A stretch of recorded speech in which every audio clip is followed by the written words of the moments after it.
Bismillahirrahmanirrahim. Assalamualaikum warahmatullahi wabarakatuh. Innal hamdalillah nahmaduhu wa nasta'inuhu wa nastaghfiruh wa na'udzu billahi min shururi anfusina wa min sayyiati a'malina. May yahdihillahu fala mudilla lahu wa may yudlil fala hadiya lahu. Asyhadu an la ilaha illallah wahdahu la syarika lahu wa asyhadu anna Muhammadan 'abduhu wa rasuluhu la nabiyya ba'dahu. يا أيها الذين آمنوا اتقوا الله حق تقاته ولا تموتن إلا وأنتم مسلمون يا أيها الناس اتقوا ربكم الذي خلقكم من نفس واحدة وخلق منها زوجها وبث منهما رجالا كثيرا ونساء واتقوا الله الذي تساءلون به والأرحام إن الله كان عليكم رقيبا يا أيها الذين آمنوا اتقوا الله وقولوا قولا سديدا يصلح لكم أعمالكم ويغفر لكم ذنوبكم ومن يطع الله ورسوله فقد فاز فوزا عظيما. أما بعد فإن أصدق الحديث كتاب الله وخير الهدى هدى محمد صلى الله عليه وسلم وشر الأمور محدثاتها وكل محدثة بدعة وكل بدعة ضلالة وكل ضلالة في النار.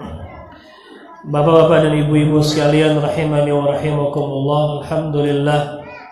Pertama-tama marilah kita bersyukur kepada Allah atas segala limpahan nikmat dan karunia yang Allah berikan kepada kita. Kemudian salawat beriringkan salam mudah-mudahan selalu tercurahkan kepada suri tauladan kita yaitu Nabi Muhammad sallallahu alaihi wasallam serta keluarga, sahabat dan orang-orang yang senantiasa mengikuti beliau hingga akhir zaman kala. Ikhwani wa akhwati rahimani wa rahimakumullah, Bapak Ibu sekalian. Alhamdulillah meskipun agak telat ya, macet lah ya, luar biasa. Banjir katanya semalam. Nah, meskipun agak telat insyaallah tetap kita bisa mengkaji ya, bisa melanjutkan insyaallah kajian rutin kita pada hari ini, membahas kitab Umdatul Ahkam insyaallah. Nah, Bapak Ibu sekalian rahimani wa rahimakumullah, pertemuan terakhir kita sudah masuk ke bab tentang imam ya, bab imam. Ya, sudah kita baca hadis yang pertama, kedua, ketiga dari kitab ini. Kita lanjutkan insyaallah pada hadis yang berikutnya, itu hadis Abdullah bin Yazid Al-Khitmi Al-Ansari.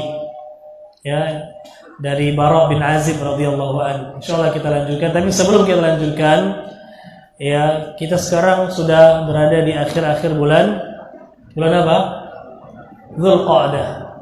Tepatnya kita ada di tanggal 26. Ya. Bismillah. Artinya 3 atau 4 hari lagi kita akan masuk ke bulan Dzulhijjah. Ya, 3 atau 4 hari lagi kita akan masuk bulan Dzulhijjah, yang mana bulan Dzulhijjah adalah salah satu bulan yang mulia. Bulan Dzulqa'dah adalah bulan yang mulia. Ya, tapi bulan Dzulhijjah itu lebih banyak lagi keutamaannya. Dan di antara keutamaan bulan Dzulhijjah adalah apa yang disampaikan oleh Rasulullah sallallahu alaihi wasallam, "Ma min yaumin aw ma min ayyamin al-amal salihu ahabbu ila Allah min al-ayyami al-ashr." Wa kama qala sallallahu alaihi wasallam. Tidak ada hari-hari di dalam bulan ya penanggalan Hijriah ini atau di 1 tahun ini yang mana amal saleh itu lebih dicintai oleh Allah Subhanahu wa taala melebihi hari-hari yang insyaallah akan kita temui ini, yaitu 10 hari pertama di bulan Dzulhijjah. Jadi 10 hari pertama di bulan Dzulhijjah adalah hari yang istimewa Bapak Ibu sekalian, karena amal saleh yang kita kerjakan pada 10 hari tersebut itu lebih Allah cintai daripada amal saleh yang kita kerjakan di hari yang lain. Ya, dan banyak amal ibadah yang disyariatkan oleh Allah Subhanahu wa taala bagi kita umat Islam untuk kita amalkan di 10 hari pertama di bulan Dzulhijjah. Ya, banyak sekali amalan. Di antara amalan-amalan tersebut yang pertama tentunya adalah ibadah haji. Ibadah haji ya puncaknya itu di 10 hari pertama di bulan Zulhijjah. Mulai dari tanggal 9 itu wukuf di hari Arafah. Nah, tanggal 10 itu ada rangkaian rukun-rukun haji yang lain. Tawaf ifadah, ada sa'i ya. Sebelumnya pada malam ke-10 ada mabit di Muzdalifah. Ya, kemudian juga ada mencukur rambut, memotong hewan hadiyu dan melempar jamrah aqabah. Nah, nanti di tanggal 11, 12, 13 itu sudah pelengkap ya, meskipun memang wajib hukumnya tapi tidak ada rukun lagi. Jadi rukun-rukun haji itu sampai tanggal 10 itulah, Pak. Rukun-rukun haji itu sampai tanggal 10 ya, karena rukun haji ada pertama ihram, yang kedua adalah wukuf di Arafah, yang ketiga tawaf ifadah, yang keempat sa'i. Ini kan rukun haji. Selebihnya ada yang wajib, ada yang sunnah ya. Nah, jadi haji adalah ibadah yang Allah syariatkan pada 10 hari pertama di bulan Zulhijjah. Ya, meskipun dia berlanjut ke hari tasyrik. Baik. Kemudian di antara amal ibadah juga yang Allah syariatkan adalah ibadah kurban. Ibadah kurban, dan alhamdulillah ini ibadah yang sangat mungkin untuk kita kerjakan. Kalau haji mungkin kita belum ya, yang belum Allah takdirkan berangkat belum bisa, tapi kurban insyaallah Pak mudah. Hanya dengan membeli hewan yang harganya tidak terlalu mahal. Masih mahal Android yang antum punya, apalagi antum punyanya iPhone ya. Tidak terlalu mahal, ya kita bisa beribadah dengan ibadah yang besar. Dan korban sebagaimana yang kita ketahui bersama, ibadah korban adalah ibadah yang sangat dianjurkan. Allah berfirman, "Inna a'tainakal kautsar fashalli li rabbik wanhar." Sungguhnya kata Allah, sungguhnya kami telah memberikan kepada engkau wahai Muhammad anugerah yang besar berupa sungai Al-Kautsar. Fashalli li rabbika, maka salatlah untuk Tuhanmu, wanhar, dan sembelihlah, berkorbanlah. Ya. Dan ibadah korban adalah ibadah yang besar ya, yang kisahnya ma'ruf di dalam Al-Qur'an, bagaimana kisah Nabi Ibrahim yang mengorbankan putra beliau Ismail tapi digenti oleh Allah dengan kibash ya.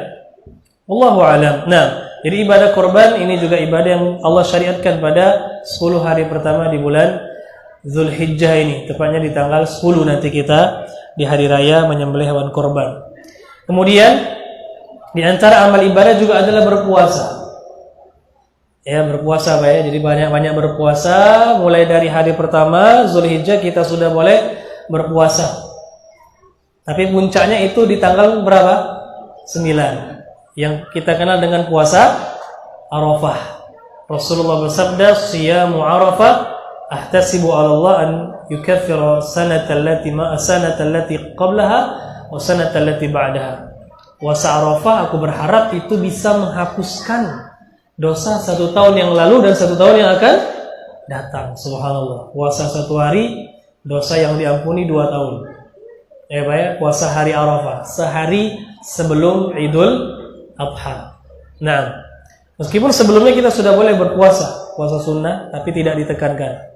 Kemudian di antara amal ibadah adalah kita memperbanyak takbir, tahmid, dan juga tahlil.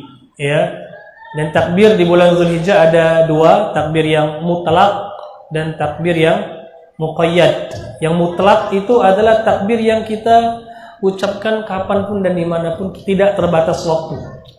Dan itu sudah dimulai dari hari pertama Zulhijjah. Jadi masuk hari Zulhijjah pertama kita sudah bertakbir kepada Allah Subhanahu wa taala. Ada takbir yang muqayyad, yang terbatas waktu, yaitu dikerjakan setiap selesai salat wajib 5 waktu. Ya, itu kapan mulainya? Mulainya di subuh hari Arafah. Ba'da subuh hari Arafah kita mulai takbir. Selesainya di hari terakhir hari tasyrik. Ya, hari terakhir dari hari tasyrik, tenggelam matahari itu selesai. Wallahu a'lam bishawab. Dan rangkaian ibadah-ibadah saleh, amal saleh lainnya bisa kita kerjakan di 10 hari pertama. Intinya 10 hari pertama di bulan Zulhijjah Bapak Ibu sekalian adalah hari-hari yang spesial. Maka hendaklah kita memperbanyak ibadah pada hari tersebut. Wallahu a'lam bishawab. Barakallahu fikum. Kita lanjutkan insyaallah, kita masuk ke pembahasan kitab Umdatul Ahkam. Ya. Hadis yang berikutnya masih dalam bab imam. Beliau mengatakan an Abdullah ibni Yazid al-Khitmi al-Ansari. Ini hadis yang keempat ya dari bab imam itu. Hadis yang keempat dari bab imam. Beliau mengatakan haddatsanil Bara ibnu Azib, telah menceritakan atau mengabarkan kepada saya Bara bin Azib, sahabat Rasulullah sallallahu alaihi wasallam. Wa huwa ghairu kadzub, dan dia itu bukan pendusta. Ya, tentu saja Bara bin Azib sahabat Rasulullah bukan pendusta. Beliau mengatakan kana Rasulullah sallallahu alaihi wasallam idza qala sami Allahu liman hamidah lam yahni ahadun minna dhahrahu hatta yaqa'a Rasulullah sallallahu alaihi wasallam sajidan thumma naqa'u sujudan ba'dahu. Kata Bara bin Azib, dahulu Rasul sallallahu alaihi wasallam apabila beliau mengatakan sami Allahu liman hamidah, i'tidal. Ya, ketika beliau i'tidal mau sujud, ya, mau sujud, kata Bara bin Azib, tidak ada seorang pun dari kami, sahabat beliau, yang menundukkan punggungnya, maksudnya untuk sujud, sampai Rasulullah sallallahu alaihi wasallam benar-benar sujud. Ya, jadi ketika i'tidal, kita tunggu imam, Pak. Sahabat itu nunggu Rasulullah. Dan tidak ada yang mereka sujud duluan, enggak ada yang menundukkan punggung mereka, enggak ada, sampai Rasulullah benar-benar sujud. Ya, jadi ketika Rasulullah Allahu Akbar sujud, baru makmum ikut sujud. Ya, benar-benar sempurna sujud. Adapun kalau imamnya baru nunduk, kita belum bergerak. Kita belum bergerak, masih berdiri i'tidal. Sampai imam sudah sujud, diletakkan dahinya di lantai, baru kita ikut sujud. Itu kata Bara bin Azib radhiyallahu taala anhu. Nah, ini cara berimam yang benar, bermakmum yang benar. Ya, karena sebagian kita kadang-kadang kalau imam itu sudah i'tidal, ya, dia baru nunduk dikit, kita sudah ikut nunduk. Ini salah. Ya, kapan kita mulai bergerak? Ketika imam sudah sempurna sujud, baru kita bergerak. Jadi yang jadi patokan itu sebenarnya bukan takbir. Ya. Bukan ketika imam baru Allah kita sudah mulai gerak, belum. Ya, yang jadi patokan adalah gerakan imam. Kalau dia sudah sujud, baru kita sujud. Nah, yang belakang imam lihat imam. Ya, yang kita lihat, yang jauh dari imam enggak kelihatan, dia lihat shaf yang di depannya tentunya. Ya, dia lihat shaf yang di depan dia. Wallahu alam bissawab. Nah, dalam hadis ini terdapat dalil ya bahwasanya makmum itu wajib mengikuti imam. Sudah kita jelaskan pada pertemuan sebelumnya, makmum itu keadaannya ada 4 ya kan? Dia mengikuti mutaba'ah, kemudian dia mendahului, kemudian dia menyamai, atau dia ketinggalan. Ya, yang sudah kita jelaskan bahwasanya yang wajib dilakukan oleh makmum adalah mengikuti. Kalau mendahului haram. Ya, dan bisa membatalkan salat. Kalau menyamai makruh kata para ulama, dan bisa jadi haram. Kalau telat, ya, lihat telatnya berapa lama telatnya. Kalau telatnya sampai telat 2 rukun, itu bisa membatalkan salat kata para ulama. Allahu a'lam. Intinya kita mengikuti. Ini kewajiban dari makmum. Nah, dijelaskan oleh Bara bin Azib tadi bagaimana cara mengikuti imam. Ya, begitu cara mengikuti imam. Jadi setelah dia sempurna kegerakan salat berikutnya, baru kita ikut. Ya, ini Bapak Ibu sekalian ya. Jadi ingat, yang jadi patokan bukan suara takbirnya, tapi gerakan imamnya. Ya, gerakan imamnya. Wallahu a'lam. Baik. Adapun tadi bersamaan dengan imam, maka itu hukumnya makruh dan bisa jadi haram, Pak. Bahkan bisa jadi nggak sah. Kapan?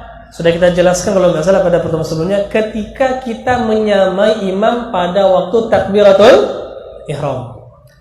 Ya, imam Allah Akbar kita juga serentak takbiratul ihramnya, itu nggak sah. Itu tidak sah. Ya, adapun menyamai imam pada gerakan-gerakan yang lain, itu hukumnya makruh kata para ulama. Barakallahu fiikum. Nah, kita lanjut hadis yang berikutnya.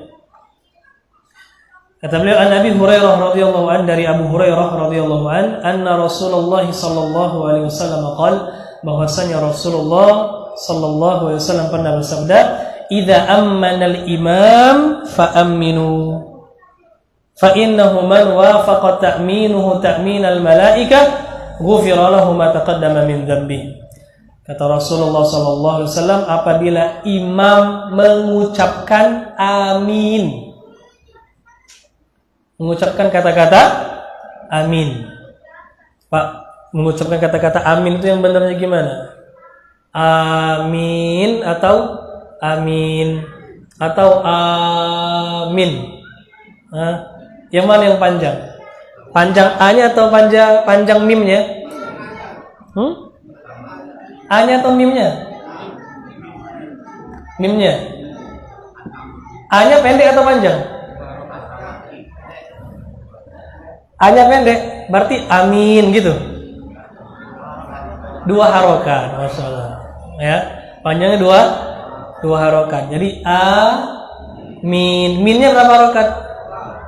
2 juga, sama berarti. 6, 4 sampai 6. Kenapa 4 sampai 6? Mad arid disukun. Sekarang pertanyaannya, hukum tajwid, ya, hukum tajwid, bacaan-bacaan tajwid itu hukum khusus untuk Al-Quran atau untuk setiap omongan bahasa Arab? Nah, sekarang pertanyaannya, amin itu bagian Quran atau bukan? Ucapan amin itu bagian dari Al-Quran atau bukan? Bukan, sepakat ulama itu bukan Al-Quran. Jadi sebenarnya nggak ada kata-kata mad arid disukun, ya, mad tabi'i itu nggak ada. Kenapa? Karena itu khusus untuk Al-Quran, Pak. Ya, kalau percakapan sehari-hari nggak ada. Kalau ada akan lama sekali. Ya, mau ngomong ja'a Muhammadun, kenapa panjang sekali? Oh, mad apa? Wajib muttasil. Nggak ada itu, Pak. Ya, nggak ada seperti itu. Dalam percakapan bahasa, betul ada sebagian hukum-hukum tajwid yang dipakai. Contohnya iqlab. Iqlab itu bukan hanya hukum tajwid, tapi dia juga hukum bahasa.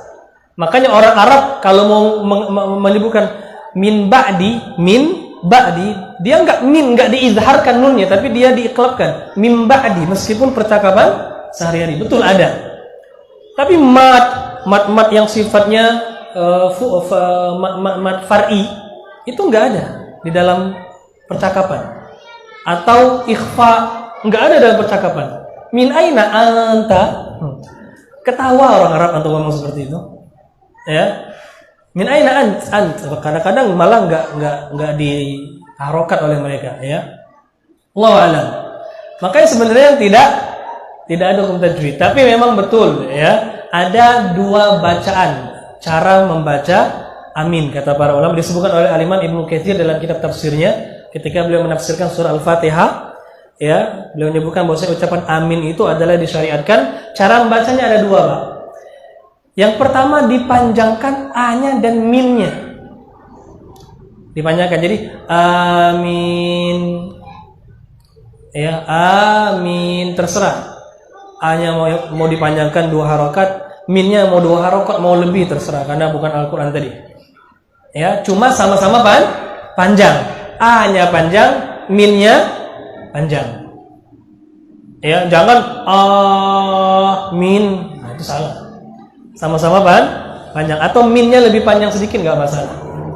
Yang kedua, A-nya pendek. A-nya pendek, hamzanya. Amin itu juga boleh secara bahasa. Dibawakan oleh Al-Imam Ibnu Katsir dalam tafsirnya.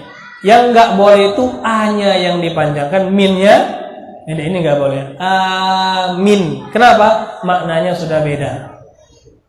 Ya, kalau amin maknanya Allahumma stajib, ya Allah kabulkan.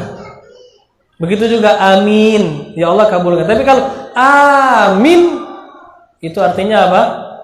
Merasa aman. Orang yang merasa aman. Yang nggak boleh lagi mimnya ditasydid.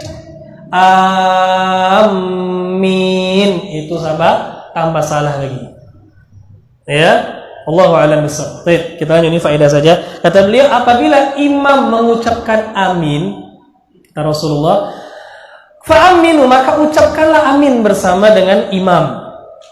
Ucapkan amin bersama dengan imam. Fa innahu man wafaqa ta'minuhu ta'minal malaika ghufira lahu ma taqaddama min dzambi. Sesungguhnya barang siapa yang ucapan aminnya ya serentak sama dengan ucapan aminnya malaikat, maka diampuni dosa-dosanya yang telah berlalu. Subhanallah. Jadi kalau imam mengucapkan amin, kita mengucapkan amin. Karena kalau ucapan amin kita serentak dengan imam dan dengan malaikat, dosa-dosa kita diampuni oleh Allah Subhanahu wa taala. Wallahu a'lam bissawab. Nah, ada beberapa faedah yang bisa kita ambil dari hadis yang mulia ini. Yang pertama, disyariatkannya mengucapkan amin selesai baca Al-Fatihah. Siapa yang membaca amin? Imam pertama. Ya, yang pertama imam. Betul atau tidak? Betul, ya. Imam. Dan ini pendapat jumhur ulama. Karena kata Imam Malik bin Anas, beliau mengatakan bahwasanya imam tidak disyariatkan membaca amin. Tapi ini pendapat yang lemah. Kenapa? Bertentangan dengan hadis ini. Jelas hadis ini mengatakan kata Rasulullah, apabila imam mengucapkan amin, berarti imam juga baca. Ya, jadi pendapat yang lebih kuat imam juga baca. Yang kedua tentunya makmum.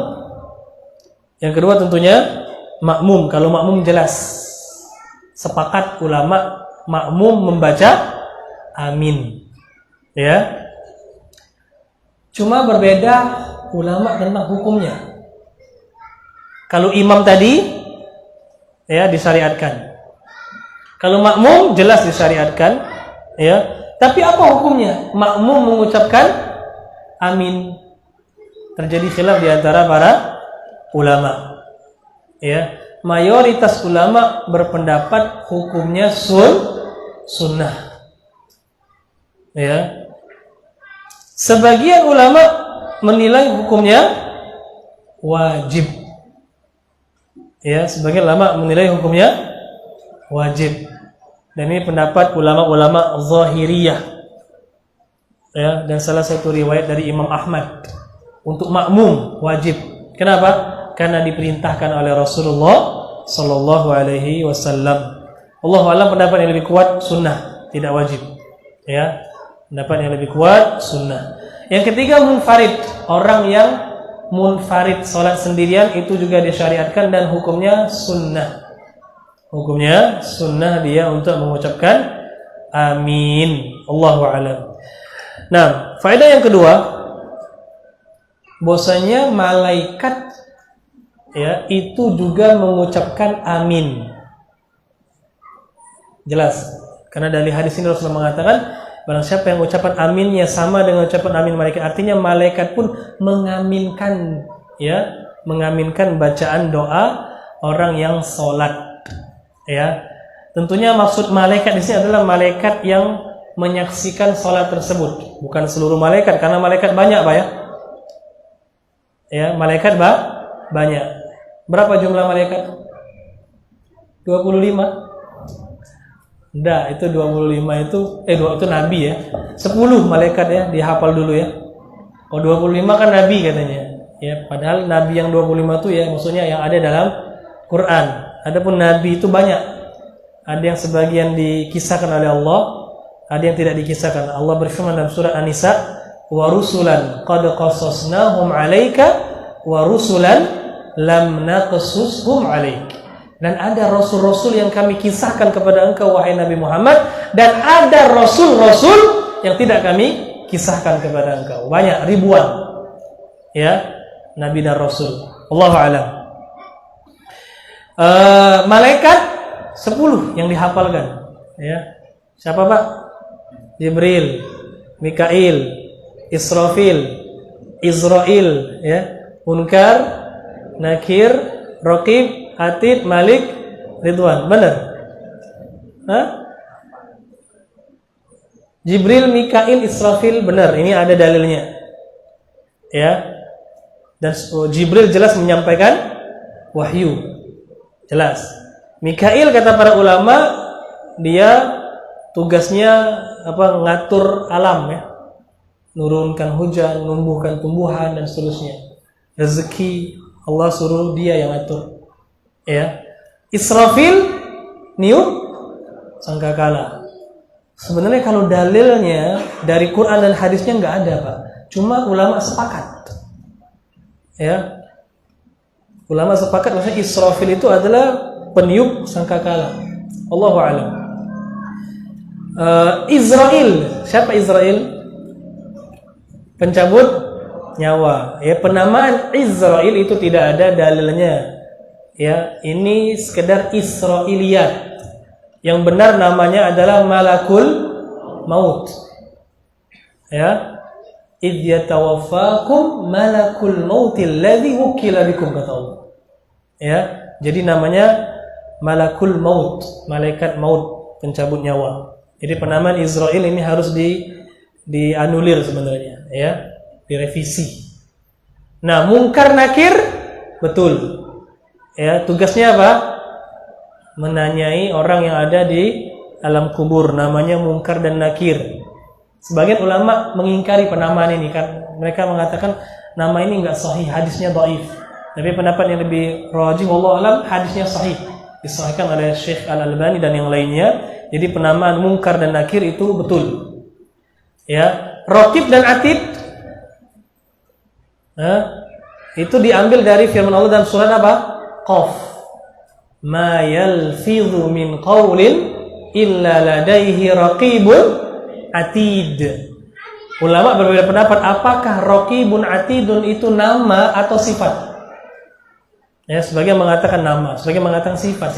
Sifatnya mereka itu mengawasi, dekat dan mengawasi, karena raqib berasal kata-kata raqaba. Ya, mengawasi artinya. Allahu a'lam bissawab. Baik. Raqib Atid Malik. Malik ini betul ada namanya dalam Al-Qur'an. Ya, disebutkan oleh Allah nama malaikat Malik, penjaga neraka. Ya, khazinun nar, penjaga neraka.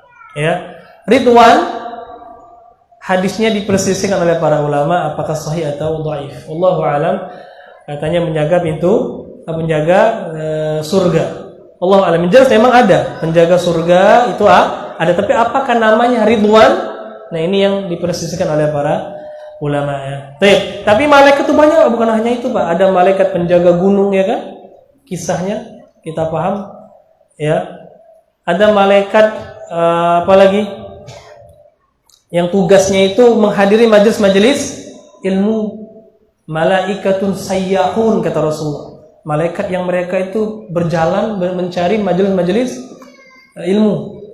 Ya, keliling nyari majelis ilmu, duduk mereka. Meskipun kita enggak lihat. Ya. Ada lagi malaikat yang Allah tugaskan untuk menemani, menyertai seorang anak Adam.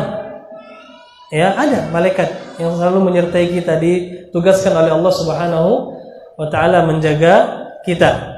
Ya. Dan malaikat-malaikat lainnya, ada lagi malaikat yang tugasnya adalah sujud saja di langit sana. Ruku saja ada. Ada yang mereka tugasnya itu apa?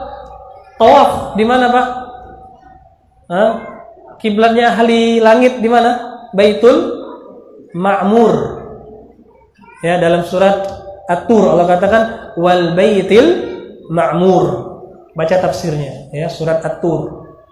Nah, wal baitil ma'mur itu kiblatnya ahlus sama. Mereka tuh muter kayak Ka'bah kalau kita. Tawaf juga mereka itu. Ya, ribuan malaikat tawaf. Kalau sudah keluar enggak bisa masuk lagi. Saking banyaknya malaikat. Ya, banyak sekali malaikat Allah Subhanahu wa ta'ala. Nah, ada malaikat-malaikat yang ditugaskan untuk menyaksikan orang-orang yang salat. Mereka mengaminkan. Dan mereka mengaminkan. Wallahu a'lam bissawab. Sebagaimana dalam sebuah hadis Rasulullah pernah bersabda, "Idza qala ahadukum amin wa qalatil malaikatu amin, fa wafaqa ahaduhum al-akhar, ghafara Allahu lahu ma taqaddama min dhanbi."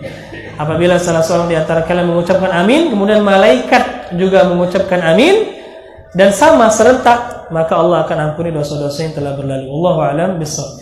Kemudian di antara faedah yang bisa kita ambil dari hadis ini itu tentang keutamaan ucapan amin. Apa tadi keutamaannya? menghapuskan dosa. Ya, menghapuskan dosa. Dan ini cuma bisa didapatkan kalau kita sholat jamaah, Bapak Ibu sekalian. Kalau kita nggak sholat jamaah, dapat nggak? Enggak. Kenapa? Karena syaratnya tadi imam mengucap amin, makmum mengucapkan amin serentak dengan malaikat, baru diampuni. Ya, artinya kalau kita sholat sendirian nggak dapat. Ibu-ibu gimana? Ya, nggak dapat, tapi ada keutamaan lain. Karena yang lebih afdal ibu-ibu tetap di rumah.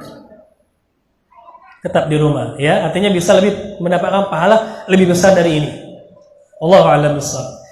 Kemudian di antara faedah yang bisa kita ambil dari hadis yang mulia ini adalah bahwasanya hadis ini menunjukkan imam itu ketika mengucapkan amin dia membesarkan suaranya. Karena ulama khilaf, ya, imam apakah membesarkan suara aminnya dalam bacaan-bacaan yang jahriyah, ya, salat isya, subuh, maghrib, ya, 2 rakaat awal maghrib, 2 rakaat awal isya dan subuh, itu kan jahriyah. Apakah imamnya mengucapkan aminnya dengan jahar atau sir? Khilaf di antara para ulama. Ya, sebagian ulama mengatakan kecil, tapi mayoritas ulama berpendapat dibesarkan. Ya, suaranya dikeraskan. Dan ini pendapat yang lebih tepat. Pendapat yang lebih tepat, imam juga mengeraskan, bukan hanya makmum, imam pun mengeraskan bacaan aminnya. Wallahu a'lam. Barakallahu fikum. Kita lanjut hadis yang berikutnya. Hadis yang berikutnya itu dari Abu Hurairah juga, kata beliau di sini. Dari Abu Hurairah radhiyallahu anna Rasulullah sallallahu alaihi wasallam qala, bahwasanya Rasulullah pernah bersabda, "Idza shalla ahadukum linnas falyukhaffif." Kata Rasulullah, apabila salah seorang di antara kalian salat menjadi imam untuk manusia. Nah, ingat, ini para imam. Siapa yang biasa jadi imam? Perhatikan. Ini perintah Rasul. Ini wasiat Rasul sallallahu alaihi wasallam. Apa kata Rasulullah? Falyukhaffif. Maka hendaklah dia ringankan. Jangan diperpanjang. Kalau jadi imam jangan baca Al-Baqarah. Ya. Jangan, maksudnya sampai habis. Ya. Tapi kalau cuma alif lam mim, dzalikal kitabu la raiba fihi hudal lil muttaqin. Allahu akbar. Enggak masalah lah, ya. Baik, meskipun yang afdalnya itu Pak, ini untuk para imam. Ulama mengatakan yang afdalnya itu adalah kita membaca surat sampai habis. Meskipun pendek, daripada surat panjang cuma ngambil sepotong-sepotong. Paham? Mana afdal saat kita baca Al-Baqarah tapi 10 ayat, dengan kita baca Al-Ikhlas 3 ayat sampai habis, 4 ayat sampai habis. Jawabannya Al-Ikhlas 4 ayat sampai habis. Ya. Baca 2 halaman saja. Dibandingkan dengan surat misalnya apa? Lam yakunil ladzina kafaru, Al-Bayyinah. Al-Bayyinah lebih afdal. Jadi lebih afdal itu baca 1 surat full meskipun pendek.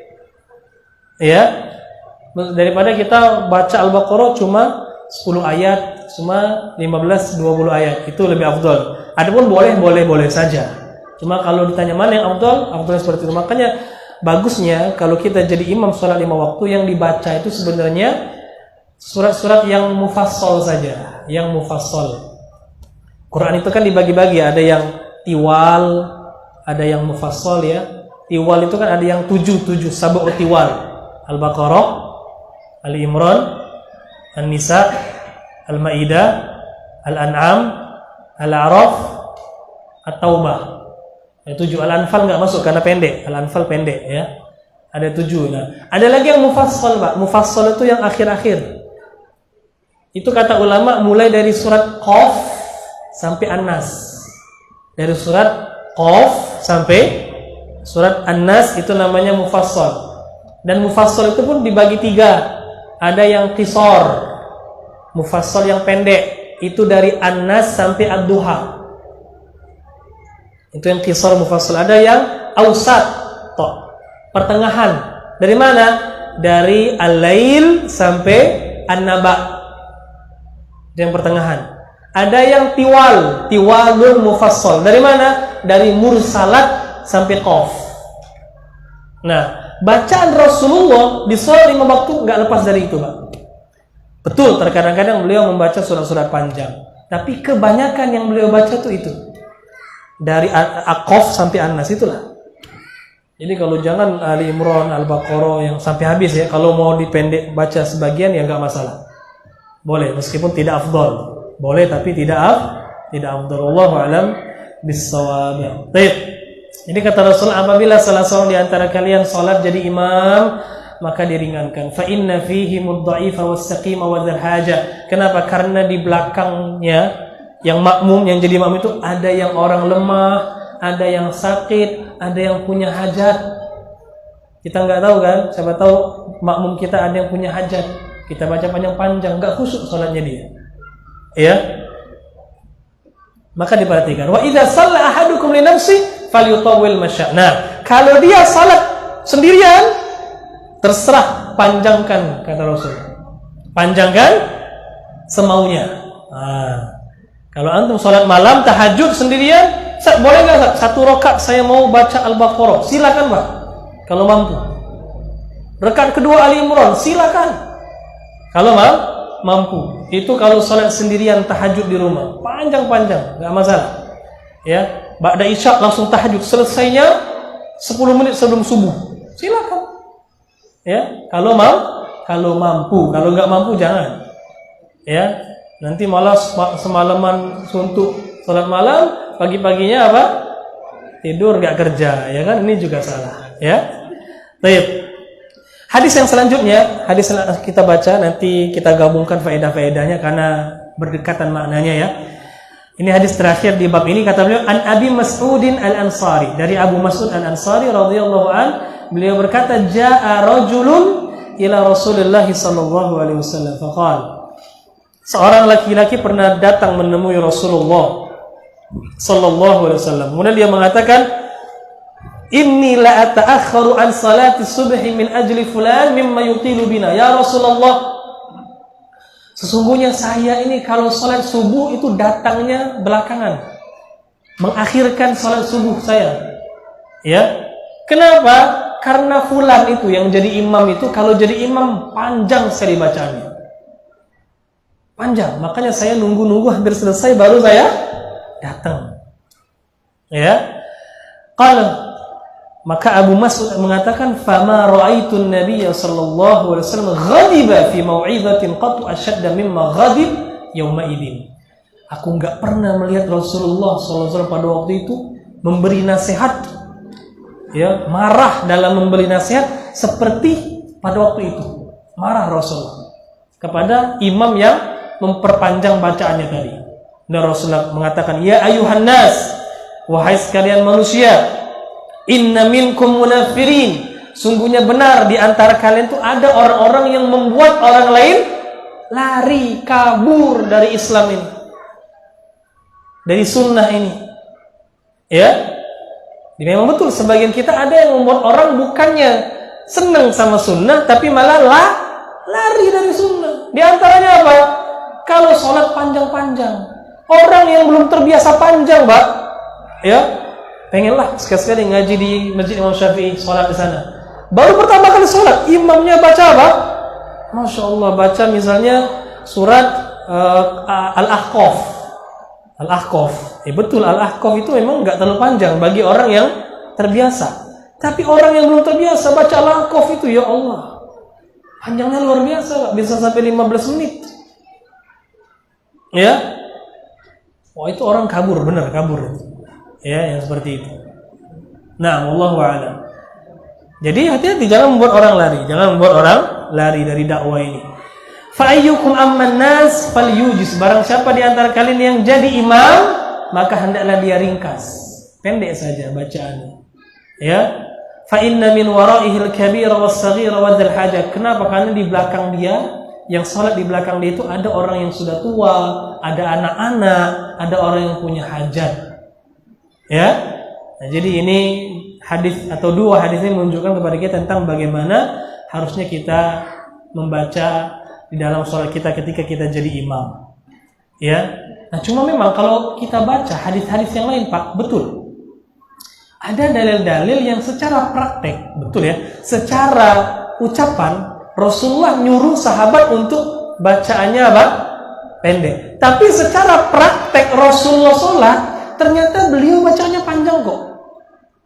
Beliau bacaannya panjang. Pernah beliau sholat zuhur. Pernah beliau sholat zuhur atau asar, ya. Beliau sholat takbiratul Allahu Akbar. Ya. Ada orang yang dia pergi ke Baqi, tahu Baqi ya? Yang pernah umroh tahu pasti kuburan Baqi itu sebelah kiri kiblat dari Masjid Nabawi, Baqi ya. Rasulullah takbiratul ihram sholat zuhur, ada seorang yang dia pergi ke Baqi untuk menunaikan hajat dia. Ya, itu lumayan jauh jaraknya, Pak. Kalau jalan berapa menit? Seperti itu. Setelah itu dia selesaikan hajat dia, buang hajat, ya. Kemudian dia balik lagi berwudu dulu, ya. Kemudian balik lagi ke masjid. Ternyata Rasulullah masih di rakaat pertama, ya, masih di rakaat pertama. Artinya lama Rasulullah. Mungkin di rakaat pertama bisa 5-10 menit, bukan habis sholat, rakaat pertama, ya, masih rakaat pertama seperti itu. Allahu a'lam. Dan kadang-kadang beliau pernah sholat, ya, membaca surat-surat yang panjang, ya. Pernah beliau sholat maghrib itu membaca surat Al-A'raf. Al-A'raf berapa ayat, Pak? 200-an. 200 ayat. Ya. Salat apa? Maghrib. Pernah juga salat maghrib baca surat At-Tur. Yang lebih pendek dari Al-A'raf, tapi juga dibelah baca At-Tur. Ya. Panjang. Di salat subuh kadang beliau baca Qaf. Ya, baca surat Qaf seperti itu ya. Allahu a'lam. Jadi panjang bacaan beliau secara praktek. Meskipun betul beliau juga pernah baca surat-surat pendek di dalam praktik beliau salat ya. Kadang beliau baca Sabbih isma rabbikal a'la, kadang baca hal ataka haditsul ghasyiyah. Jadi gimana? Nah, maka dari sini ulama berbeda pandangan. Ya, Allah alam, sebenarnya tidak ada masalah. Kenapa? Karena untuk menggabungkan dalil-dalil ini kita katakan panjang pendek suatu bacaan dalam salat itu relatif. Bagi orang yang sudah terbiasa sholat panjang dan memang imannya kuat, ya, an-naba itu, Pak, kecil, an-naba. Biasa ya, kita yang sudah terbiasa kalau imam baca an-naba itu santai, Pak ya. Tapi orang awam yang belum kenal sunnah masuk an-naba, ya Allah, biasanya kul huwallahu sama kul a'udzu birabbil falaq. Ini baca an-naba. Paling panjang kan mereka tuh Sabbih isma rabbikal a'la. Ini an-naba. Wah, sudah gemeter kaki dia. Ya, sudah enggak usah ini keluar enggak ya? Batal enggak ya? Tapi kita udah terbiasa, santai. Ya, bahkan sebagian kita yang mungkin terbiasa itu imamnya baca apa? Yang lebih panjang dari itu, santai saja. Ya, baca Qaf, baca At-Tur, baca Adz-Dzariyat. Biasa. Relatif. Nah, begitu pula Rasulullah dan para sahabat. Kenapa bacaan beliau itu panjang tapi seakan-akan pendek?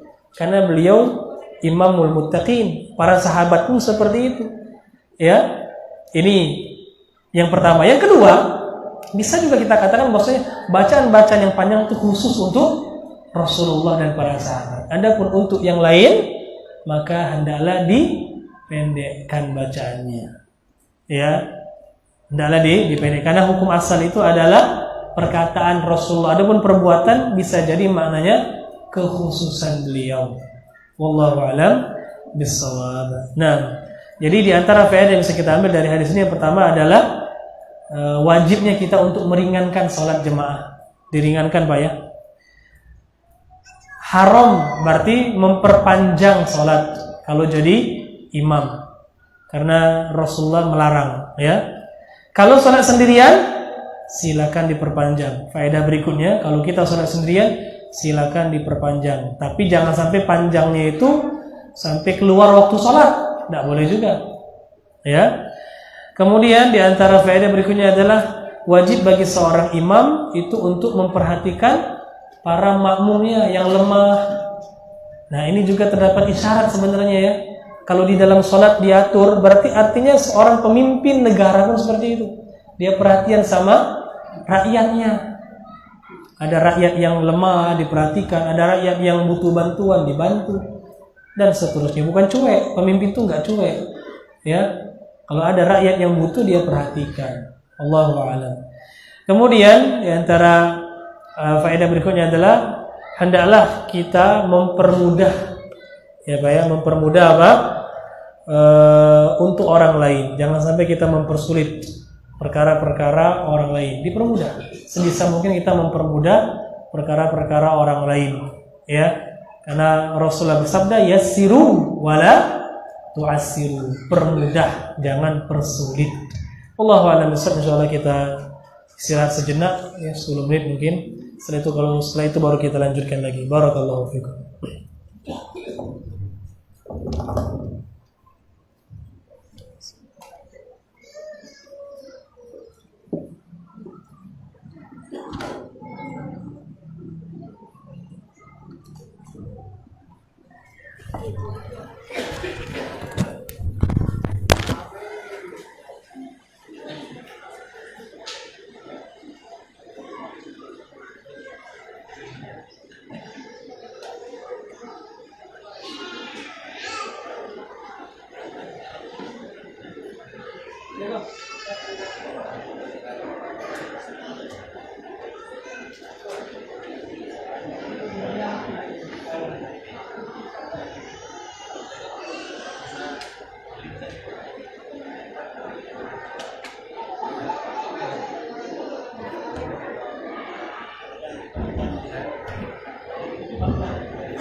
Bismillahirrahmanirrahim. Mengganggu sebentar sambil istirahat. Kita akan sampaikan update pembangunan Kota Imam Syafi'i. Alhamdulillah, saat ini Yayasan Imam Syafi'i sedang melaksanakan pembangunan 2 tingkat untuk 6 logam dengan estimasi biaya yang dibutuhkan sebesar 1.270 miliar. Ini mungkin bisa bertambah karena saat ini harga-harga bahan bangunan terus naik dan meningkat yang signifikan. Alhamdulillah, infak yang diterima ke panitia pembangunan sebesar 228.445.000, baik yang transfer ataupun yang langsung memberikan uang cash. Untuk kekurangan biaya masih sebesar 1.041.555.000. Kami sampaikan sekali lagi, mungkin ini masih bisa bertambah kekurangan ini karena memang saat ini bahan-bahan bangunan terus meningkat. Selain itu juga untuk 2 kelas yang di belakang itu masih menyisakan hutang dan masih perlu tambahan bangunan yang nilainya tidak sedikit. Kami persilakan bagi bapak-bapak yang ingin menginfakkan hartanya. Kami hanya membuka pintu-pintu kebaikan, tidak ada maksud apapun untuk memaksa bapak harus seolah-olah kami menarik dana. Jadi ini memang murni kami membuka pintu aja Bapak. Ini kerelaan Bapak. Memang kalau ada rezeki ataupun yang memang hobi bersedekah ataupun bersedekah jariah, kami persilakan. Selain itu juga dari Umahat ada program berbagi sembako di bulan Ramadan tahun depan, silakan yang mau ikut. Untuk per bulannya 25.000 selama 10 bulan, insya Allah akan dibagikan kepada saudara-saudara kita yang tidak mampu di bulan Ramadan. Mungkin itu saja yang bisa kami ucapkan. Jazakumullah khairan kepada para donatur yang telah mengisikan sebagian hartanya. Saya lagi kami membuka kesempatan bagi antum semua yang ingin mengekalkan hartanya di jalan Allah untuk pembangunan gedung para penghafal Al-Quran. Silakan bisa ditransfer ataupun langsung menemui panitia. Ataupun untuk langsung memberi bahan bangunan bisa juga, tapi harus konfirmasi dulu ke pihak panitia pembangunan. Atas perhatiannya kami ucapkan jazakumullahu khairan. Terima kasih.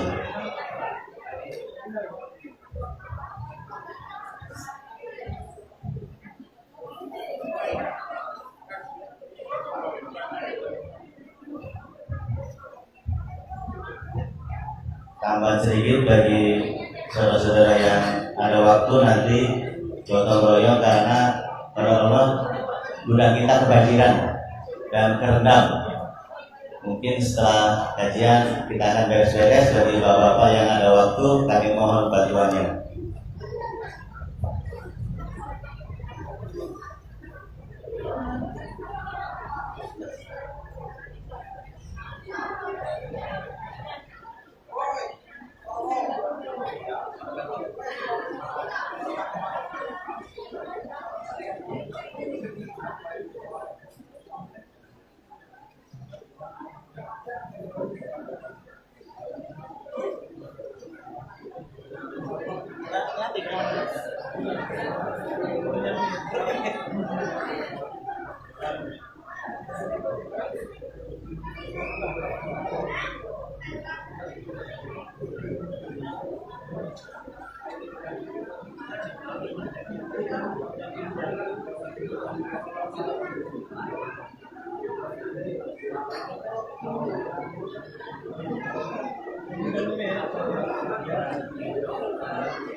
Kita lanjutkan. Bismillahirrahmanirrahim. Alhamdulillah wassalatu wassalamu ala Rasulillah wa ala alihi wa sahbihi wa man wala.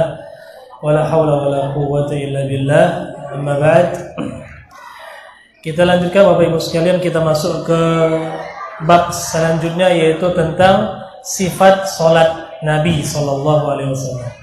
Ya, tentang tata cara salat Nabi sallallahu alaihi wasallam, bagaimana salat yang dilakukan oleh Rasulullah sallallahu alaihi wasallam.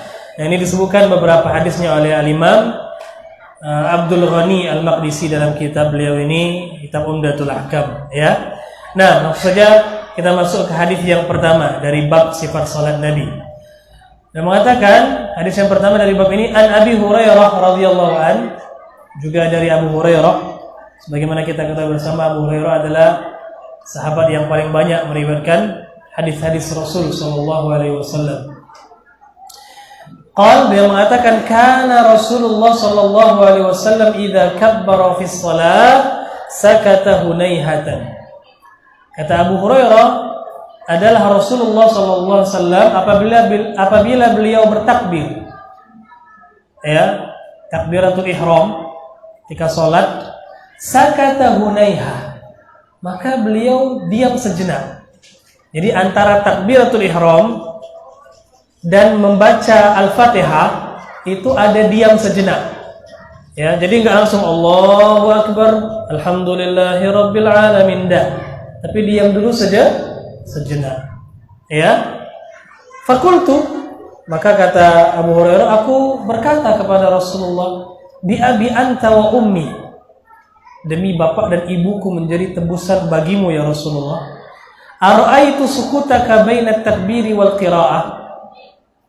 Perkataan beliau, ibu dan bapakku jadi tebusan, itu maksudnya hanya untuk kata ulama, ya, orang-orang Arab biasa mengatakan seperti itu untuk mengagungkan orang yang diajak bicara, menghormati orang yang diajak bicara. Ini uslubun Arabiyun, ya. Jadi bukan berarti bersumpah dengan bapak, ibu atau dengan nabi, enggak. Maksudnya sebatas untuk menghormati orang yang diajak bicara, ya.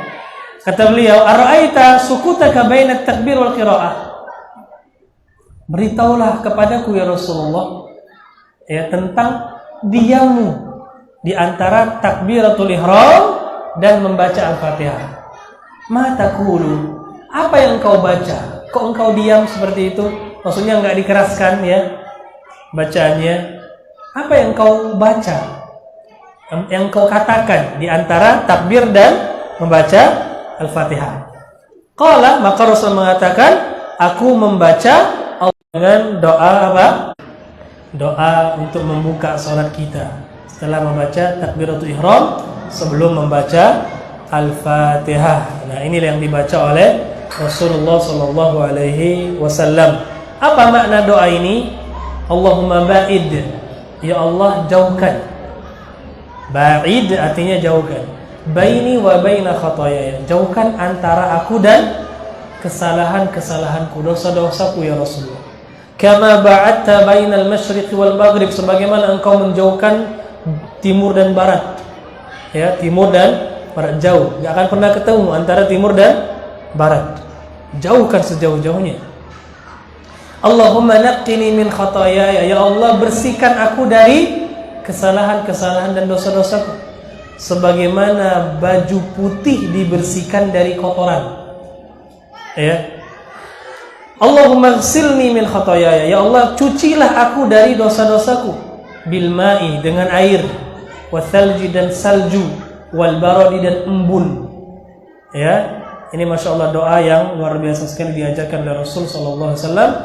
Inti dari doa ini adalah agar kita dihindarkan dari perbuatan dosa dan agar ini dosa-dosa kita. Ya, Allah, jadi bagus sekali doa ini Pak, doa iftitah yang diajarkan Rasulullah ini. Barakallahu fikum. Dari hadis ini ada beberapa faedah yang bisa kita ambil. Yang pertama, disunnahkannya membaca doa iftitah. Dan ini pendapat yang lebih rajih, kuat, sunnah saja. Ini pendapat mayoritas ulama sunnah. Ya. Dan di antara doa iftitah itu adalah yang Rasulullah ajarkan dalam hadis ini. Sudah hafal Pak? Hafal atau belum? Belum, dihafalkan. Ya. Allahumma ba'id baini wa baina khataayaya kama ba'adta bainal masyriqi wal maghrib. Allahumma naqqini min khataayaya kama yunaqqa thawbul abyadu minad danas. Allahumma ighsilni min khataayaya bil ma'i wal thalji wal barad. Pendek bacanya. Ya, orang Palembang kan pendek bacanya. Ya, tidak panjang. Nah, faedah yang kedua, anna makanahu ba'da takbiratul ihram wa qabla qira'atil Fatihah fi rak'atil ula min kulli salat. Bahwasanya tempat kita membaca doa iftitah itu setelah takbiratul ihram, sebelum membaca Al-Fatihah. Itu tempatnya Pak ya. Kalau seandainya kita tidak mendapatkan tempat itu, maka hukumnya jatuh. Contoh, kita masbuk, ya. Ketika masbuknya imam sudah ruku, kita takbir Allahu Akbar, langsung takbir lagi ruku untuk ikuti imam. Pertanyaannya, ketika kita bangkit di rakaat kedua nanti baca iftitah atau tidak? Tidak, karena iftitah dibaca setelah takbiratul ihram, sebelum membaca Al-Fatihah. Kalau kita masbuk berarti tidak disyariatkan kita membaca iftitah. Kalau masbuknya memang nggak sempet, ya. Tapi kalau masbuknya cuma sebentar, cuma ketinggalan takbiratul ihram saja, masih sempet. Ya, Allahu a'lam. Jadi di rakaat pertama, bukan di rakaat kedua atau ketiga atau keempat, enggak ya. Di rakaat pertama, di setiap sholat, baik sholat wajib ataupun sholat sunnah. Ya, di setiap sholat, baik sholat wajib ataupun sholat sunnah, termasuk sholat tarawih. Di antara kesalahan sebagian imam ketika sholat tarawih mencukupkan baca iftitah di dua rakaat, yang rakaat pertama saja.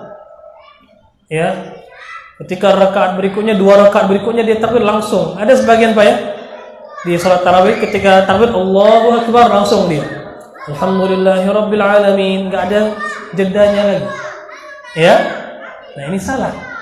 Begitu juga salat witir. Kalau antum bagi salat witirnya jadi 2 dan 1. Demonstrasi. Nah, yang minta harga minyak diturunkan mungkin anak-anak. Nah, ya, jadi apa? Salat witir pun seperti itu.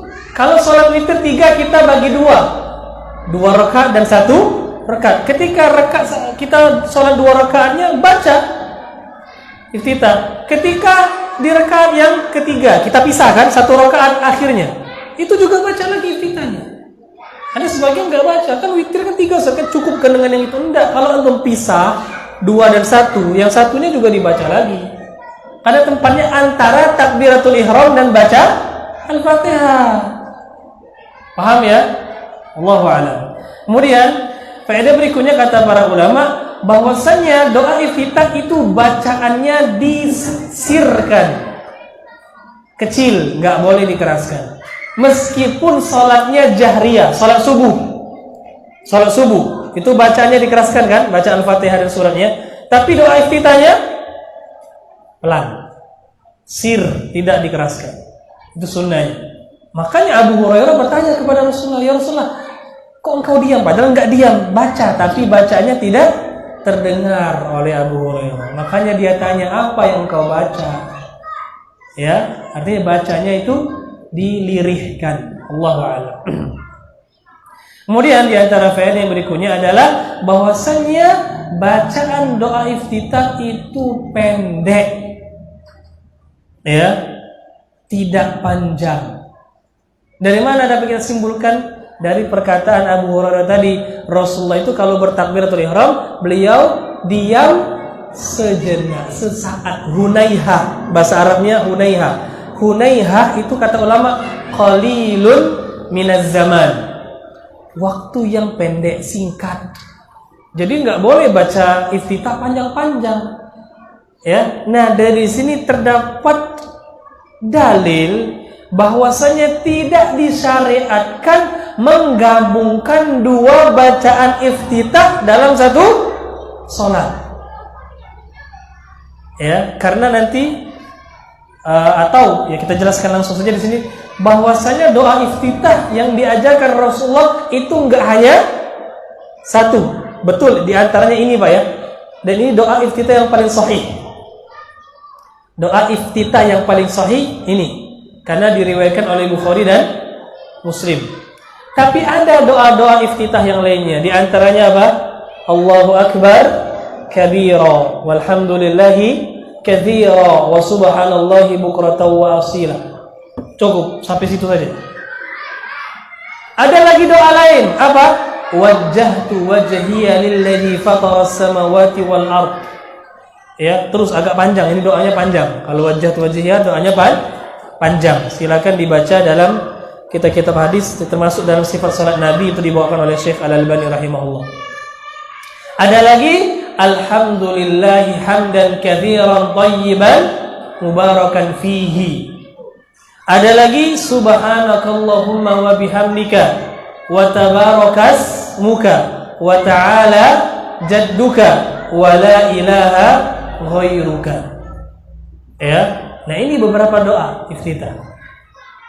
Tadi sudah kita jelaskan, iftitah itu pendek, artinya enggak boleh menggabungkan dua atau lebih dari doa ini pada satu sholat, enggak boleh. Seperti yang ma'ruf di negeri kita. Ya. Menggabungkan antara Allahu Akbar kabira dengan wajjahtu wajhiya. Ya, ini kurang tepat. Kok bisa mereka itu? Mereka betul Pak, mereka itu bukan bikin sendiri untuk hal ini, mereka mengikuti sebagian ulama. Betul, ada ulama yang membolehkan, di antaranya Al-Imam An-Nawawi rahimahullah, dan beliau seorang ulama Syafi'iyah. Beliau membolehkan menggabungkan antara dua doa iftitah dalam satu salat. Tapi pendapat ini dibantah oleh Syekhul Islam Ibnu Taimiyah rahimahullah taala. Kenapa? Karena jelas kata Abu Hurairah tadi, diamnya Rasulullah itu sejenak. Kalau antum gabungkan jadinya panjang, menyelisih hadis ini. Ya. Jadi tidak disyariatkan menggabungkan itu. Jadi satu-satu saja, pilih-pilih. Terkadang antum mau baca apa? Wajjahtu wajhiya, terkadang Allahumma ba'id baini, terkadang subhanakallahumma. Nah itu. Adapun digabungkan dalam satu salat tidak disyariatkan, ya. Tidak disyariatkan sama sekali. Wallahu a'lam bissawab.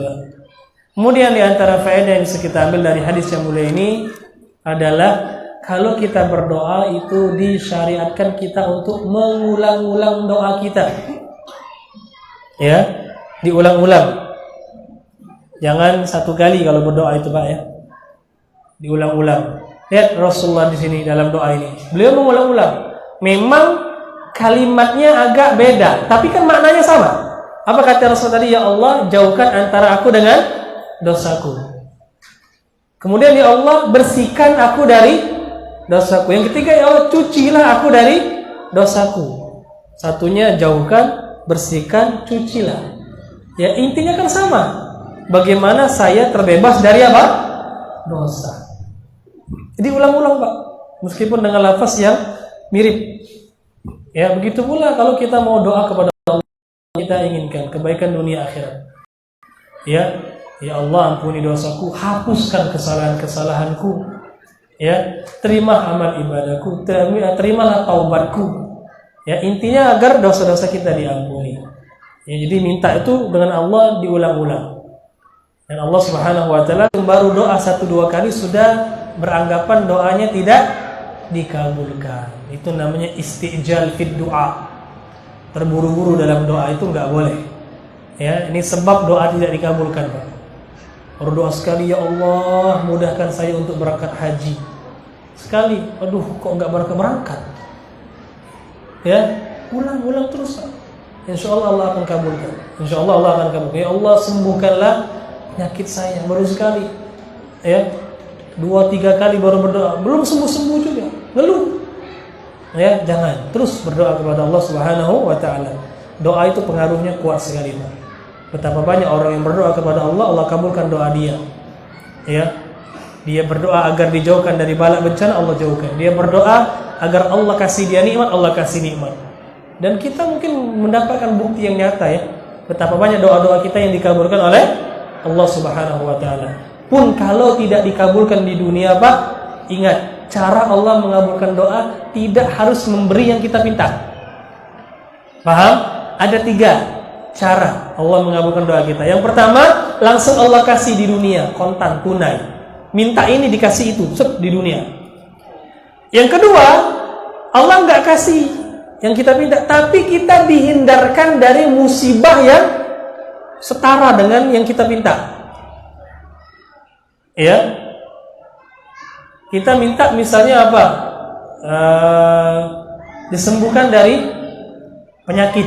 Ya, ternyata penyakit tidak disembuhkan, tapi Allah Subhanahu wa taala misalnya menghindarkan kita dari musibah yang lain. Musibah kebangkrutan misalnya. Memang kita ada sakit tapi rezeki lancar. Ya, mungkin kalau kita sehat Allah kasih bangkrut. Ya kan? Atau sebaliknya, dikasih sehat. Ya. Tapi rezeki apa? Sedang-sedang saja. Seperti itu, ya. Kalau Allah kasih kita rezeki banyak, mungkin kita sakit dan seterusnya. Ya, ini cara yang kedua. Yang ketiga, kalau tidak di dunia, nanti di akhirat balasannya. Pasti Allah kasih. Dengan yang simpel dari itu. Bukan simpel, lebih dari itu. Namanya di akhirat itu balasannya lebih dari yang kita minta tentunya. Wallahu a'lam bissawab. Barakallahu fikum. Kita lanjut. Hadis yang berikutnya, hadis yang kedua dari bab ini. Dia mengatakan an Aisyah radhiyallahu anha, dari Aisyah radhiyallahu anha qalat, beliau berkata, kana Rasulullah sallallahu alaihi wasallam yastaftihu as-salata bitakbir. Kata Aisyah, dahulu Rasulullah biasanya membuka salat beliau dengan takbir. Itu takbiratul ihram.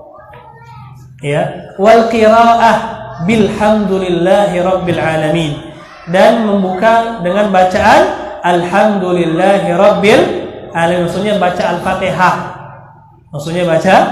al-fatihah, wa kana idza raka'a lam yushkhis ra'sahu wa lam yusawwibhu. Kalau Rasulullah ruku itu beliau tidak ngangkat kepalanya dan tidak pula ditundukkan. Jadi ruku beliau itu sejajar, Pak, antara kepala, leher, punggungnya sejajar. Jadi kepalanya tidak dicundakkan ke atas, tidak pula ditundukkan ke bawah. Sedang-sedang saja. Ya. Walakin baina dzalik, di antara keduanya. Wa kana idza rafa'a ra'sahu min ar-ruku' lam yasjud hatta yastawi qa'iman. Dan Rasulullah kalau bangkit dari ruku', i'tidal, beliau enggak langsung sujud, tapi berdiri dulu tegak. Ya. Sami'allahu liman hamidah, berdiri. Tumakninah dulu, baru sujud. Ada sebagian orang sami Allahu liman hamidah, Allahu akbar, salah. Berdiri dulu, Pak. Beliau itu, kata Aisyah. Wa kana idza rafa'a ra'sahu min as-sajdah lam yasjud hatta yastawi qa'idan. Begitu pula kalau beliau bangkit dari sujud, duduk di antara 2 sujud, itu enggak langsung sujud lagi, tapi apa? Duduk dulu sejenak. Baca Allahumma ighfirli warhamni wajburni warfa'ni warzuqni. Ya. Atau Rabbighfirli diulang-ulang. Kemudian wa kana yaqul fi kulli rak'atain at-tahiyyah, dan Rasulullah itu setiap 2 rakaat beliau selalu membaca at-tahiyat setiap 2 rakaat. Kalau sholatnya itu 4 rakaat, berarti rakaat keduanya itu tahiyat awal, rakaat keempat tahiyat akhir. Begitu juga kalau cuma 2 rakaat, berarti sholatnya langsung tahiyat, ya. Kalau 3 rakaat keduanya baca tahiyat, di rakaat ketiga baca tahiyat lagi. Intinya di setiap rakaat 2 rakaat pasti beliau baca. Ya. Wa kana yafrish rijlahu al-yusra. Ya. Wa yansib rijlahu al-yumna. Dan Rasulullah dahulu duduknya iftirash. Kalau duduk di antara 2 sujud atau tahiyat awal, itu biasanya duduknya iftirash. Apa duduk iftirash itu, Pak? Duduk iftirash adalah duduk seperti kita di antara 2 sujud, itu iftirash. Itu namanya duduk iftirash. Kalau duduk seperti tahiyat akhir itu namanya tawarruk. Ya, nah Rasul itu biasa duduknya iftirash, kata Aisyah radhiyallahu taala anha. Wa kana yanha an uqbati syaitan. Dan Rasulullah ya itu melarang dari uqbatu syaitan. Apa uqbatu syaitan? Itu duduknya syaitan, cara duduk syaitan. Itu kata para ulama maksudnya adalah duduk iq'a. Tahu duduk iq'a enggak? Duduk iq'a itu ada 2. Ada yang disunnahkan, ada yang dilarang. Kalau yang disunnahkan adalah antum duduk di tumit. Tahu ya? Pernah coba enggak duduk iq'a? Diangkat kaki diginikan ya, kedua kaki, kita pantatnya duduk di atas tumit. Itu sunnah. Ada lagi iq'a yang terlarang. Ya, seperti syaitan itu, perbuatan syaitan kata Rasulullah sallallahu alaihi wasallam. Nah, gimana bentuk duduknya? Itu ulama berbeda-beda dalam menjelaskan cara duduk seperti ini. Sebagian mereka mengatakan maksudnya adalah kaki kita diginikan juga ya, tapi duduknya kita bukan digabungkan tapi dipisahkan seperti itu. Nah, duduk kita di lantai. Nah, seperti Bapak itu ya. Duduknya di lantai, pantat kita di lantai, bukan di atas kaki. Dua-duanya digitukan, dilepekkan ya apa? Digitukan. Ya, itu diantara tafsiran para ulama. Ada lagi tafsiran yang lain adalah duduk gini, duduk ya. Mohon maaf Pak ya, saya peragakan ya. Kakinya diangkat gini Pak. Nah, diginikan dua-duanya. Nah, coba ada yang praktekkan. Nah, seperti itu Pak. Nah, itu dilarang seperti itu. Tidak boleh dalam sholat. Ya, nah ada beberapa tafsiran itu yang terlarang di dalam sholat. Wallahu a'lam. Nah, wa yanha an yaftarisha ar-rajul lidhira'ihi iftirasha as-sabu. Begitu pula Rasulullah melarang seseorang untuk apa? Meletakkan tangannya ini di lantai ketika sujud begini. Seperti apa? Anjing. Kalau sujud itu tapak tangannya saja, Pak, bukan ininya, bukan lengan. Ada orang kalau sujud kan gini kan, itu terlarang, diangkat. Ya, cuma telapak tangan yang kena lantai.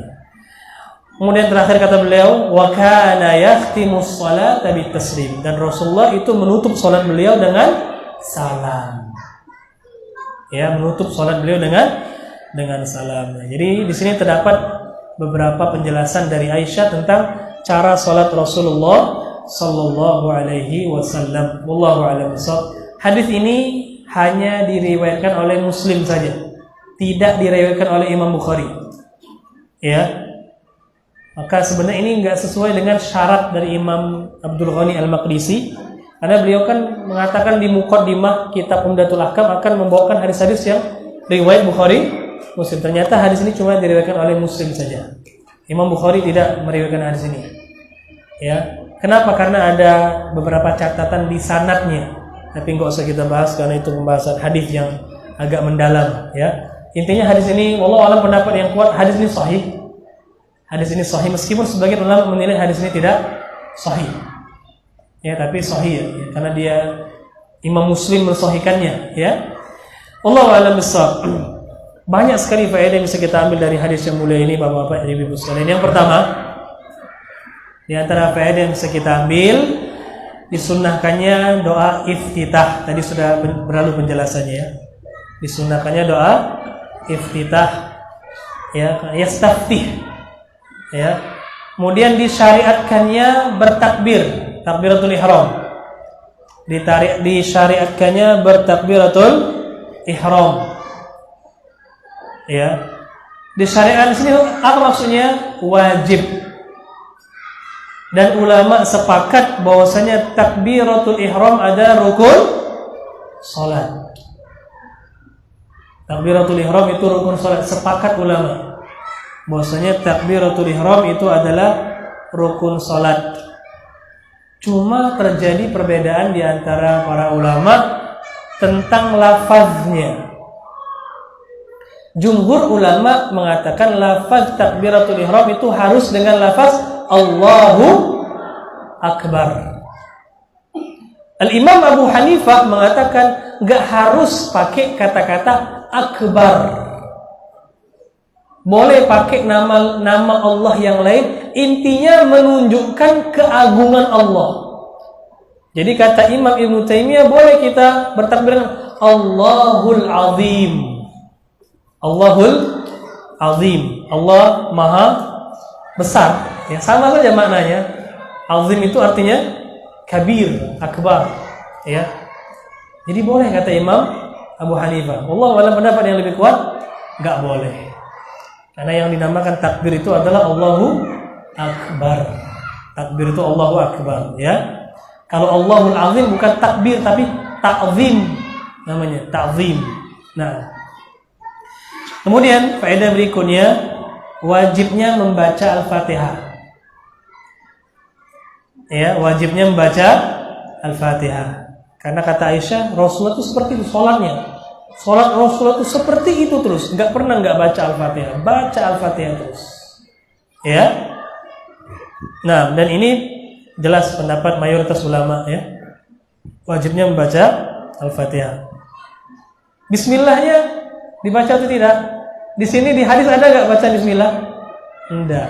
Jadi kata Aisyah, Rasulullah itu memulai dengan takbiratul ihram, kemudian langsung Alhamdulillahirabbil alamin. Bismillahnya gimana? Nanti akan ada penjelasan Pak di hadis, beberapa hadis berikutnya itu masih agak jauh. Ya, masih agak jauh. Apakah bismillah itu dibaca atau tidak? Khilaf ulama. Kalaupun dibaca, apakah dikeraskan atau dikecilkan? Khilaf lagi. Nah, ya. Ini masalah khilafiyah di antara para ulama. Wallahu a'lam. Baik. Ya, sedang dalam masalah apakah bismillah itu ayat dari Al-Fatihah atau bukan ayat dari Al-Fatihah saja ulama sudah khilaf. Ya, makanya hukum membacanya pun mereka berbeda pendapat. Baik, kemudian yang berikutnya faedah berikutnya wajibnya ruku. Ruku wajib, rukun ya, maka rukun salat. Ya. Faedah berikutnya bahwasanya ruku yang sempurna adalah yang lurus. Sebagaimana kata Aisyah tadi, tidak tegak lehernya, tidak juga ditundukkan. Itu ruku yang sempurna. Faedah berikutnya wajibnya i'tidal. Wajibnya i'tidal dan tumakninah ketika i'tidal. Dan tumakninah ketika i'tidal. Faedah berikutnya wajibnya sujud. Wajibnya sujud, rukun juga ini ya. Nah, faedah yang berikutnya lagi adalah wajibnya duduk di antara dua sujud. Dan dia juga rukun salat. Duduk di antara dua sujud dan tumakninah. Bukan hanya sekedar duduk tapi tumakninah. Berikutnya adalah disyariatkannya duduk iftirash. Ketika duduk di antara dua sujud dan ketika tahiyat awal. Dan ketika tahiyat awal. Ya. Kemudian yang terakhir wajibnya salam. Wajibnya salam atau sebelumnya afan sebelumnya adalah apa? Dilarangnya duduk iqa tadi yang seperti duduk syaitan tadi. Ya, kemudian juga terlarangnya apa? Meletakkan lengan di lantai ketika sujud. Ya, itu dilarang. Yang terakhir tadi adalah wajibnya salam. Wajibnya salam. Ya, pendapat yang lebih kuat. Jumhur. Ya, karena Imam Abu Hanifah mengatakan salam enggak wajib. Ini masalah khilafiyah salam ini ya. Imam Abu Hanifah mengatakan salam tidak wajib. Jadi yang wajib itu gimana, Ustaz? Wajib itu adalah cukup sekedar duduk saja. Tahiyat akhir nggak wajib juga kata Abu Hanifah, nggak rukun juga, bukan nggak wajib, nggak rukun, bukan rukun. Jadi sekedar duduk seukuran baca tahiyat sudah, meskipun nggak salam sudah cukup katanya. Jadi ini pendapat yang lemah. Pendapat yang lebih kuat, salam itu wajib, rukun, nggak sah sholat kecuali dengan salam. Ya, wallahu a'lam. Cuma yang wajib itu salam yang pertama atau kedua-duanya. Jumhur ulama mengatakan salam yang pertama. Salah satu riwayat dari madhab Hambali, dua-duanya rukun. Pendapat yang lebih kuat, wallahu a'lam, salam yang pertama saja yang wajib. Salam yang kedua hukumnya sunnah. Wallahu a'lam. Kemudian terakhir sebelum kita tutup ada tentang khilafiyah ulama tentang masalah duduk tadi Pak ya. Tadi kita sudah jelaskan duduk iftirash itu hukumnya sunnah. Perlu kita ketahui ulama berbeda pendapat tentang cara duduk dalam sholat. Ada 4 pendapat. Pendapat Hanafi, pendapat Maliki, pendapat Syafi'i, pendapat Hambali. Nah, jadi mazhab 4 semua punya pendapat masing-masing, Pak. Ajib. Ya, ada pendapat masing-masing. Nah, jadi kajian kita ini ya membahas mazhab-mazhab Ahlus Sunnah, Pak ya. Ya, yang kajian rutin sama kajian-kajian kita selama ini ya akan mendapati bosnya kita bahas di kajian kita itu ya pendapat-pendapat ulama mazhab 4. Karena ada sebagian yang menuduh kita ini kajian apa enggak ikut pendapat mazhab 4. Dari mana? Ya, kita itu hanya melarang taklid buta. Ada orang menuduhkan Salafi itu kajiannya enggak ikut mazhab. Siapa bilang? Kita itu enggak taklid, Pak. Adapun yang kita kaji ya mazhab itulah. Ya, yang kajian rutin kan sama kita tiap 1 bulan sekali bahas masalah ini, ada masalah fikih. Berapa banyak kita sebutkan pendapat Imam Syafi'i, pendapat Imam Hanafi, Maliki, Hambali. Ya, mungkin malah kalau antum ikut kajian-kajian mereka nggak pernah dibahas seperti ini. Taunya apa? Mazhab Syafi'i saja. Ya kan? Ya meskipun ya boleh asal pakai dalil. Kalau kita kan masuk ya tidak taklid buta, itu maksud kita. Bukan berarti kita nggak ikut mazhab. Silakan ikut mazhab, cuma apa namanya, jangan taklid buta, asal ada dalilnya seperti itu. Allahu a'lam. Baik. Nah, dalam mazhab Hanafi, Pak, di dalam mazhab Hanafi, perhatikan ya, ini butuh konsentrasi. Khilaf perbedaan ulama tentang cara duduk dalam sholat. Apakah iftirash atau tawarruk?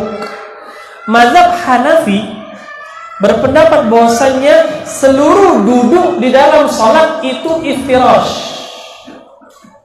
Dalam mazhab Hanafi, seluruh duduk dalam sholat itu iftirash, baik duduk di antara 2 sujud, tahiyat awal atau tahiyat akhir. Baik sholatnya cuma 2 rakaat, artinya cuma punya 1 tahiyat, atau yang 3 dan 4 rakaat atau ada 2 tahiyat. Seluruhnya iftirash. Itu mazhab siapa? Hanafi. Yang kedua mazhab Maliki. Mazhab Maliki berpendapat seluruh duduk itu tawarruk.